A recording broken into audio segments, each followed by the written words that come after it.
മാതാവിന് കാണിക്കയായി സുരേഷ് ഗോപിയുടെ വക പൊൻകിരീടം. തൃശൂർ ലൂർദ് കത്തീഡ്രലിൽ മാതാവിന്റെ രൂപത്തിൽ സുരേഷ് ഗോപി സ്വർണ്ണ കിരീടം സമർപ്പിച്ചു. മകൾ ഭാഗ്യയുടെ വിവാഹത്തിന് മുന്നോടിയായാണ് കിരീടം സമർപ്പിച്ചത്.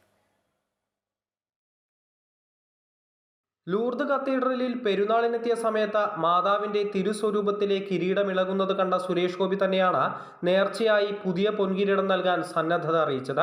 പിന്നീട് കയ്യിലുള്ള സ്വർണം പരുമല സ്വദേശി ആനന്ദനാചാരിക്ക് നൽകി കിരീടം നിർമ്മിക്കാൻ നിർദ്ദേശിക്കുകയായിരുന്നു.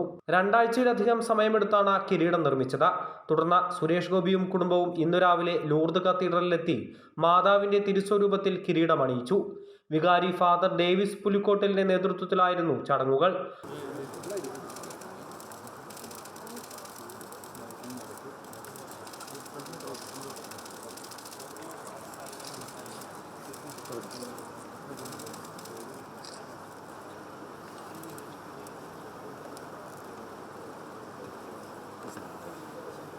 സ്വർണ്ണ കിരീടമായിരിക്കണമെന്നാണ് അദ്ദേഹം പറഞ്ഞത്. അപ്പം ഞാൻ അങ്ങോട്ടൊരു സജഷൻ പറഞ്ഞു. അദ്ദേഹം പറഞ്ഞു അതിനകത്തൊന്നും നോക്കണ്ട, നല്ലൊരു തങ്ക കിരീടം മാതാവിന് സമർപ്പിക്കാൻ പറ്റണം എന്ന് മാത്രമേ പറഞ്ഞുള്ളൂ. അതാണ് അദ്ദേഹം നമ്മൾ ചെയ്ത് കൊടുത്ത് പൂർണ്ണ മനസ്സോടെ വയ്ക്കുമായിരുന്നു. അതിൻ്റെ അളവോ കാര്യങ്ങളോ ഒന്നും നോക്കരുത്, ഏറ്റവും ഭംഗിയായ ഒരു കിരീടമെന്ന് മാത്രമാണ് അദ്ദേഹം പറഞ്ഞത്. 17-ന് ഗുരുവായൂർ ക്ഷേത്രത്തിലാണ് സുരേഷ് ഗോപിയുടെ മകളുടെ വിവാഹം.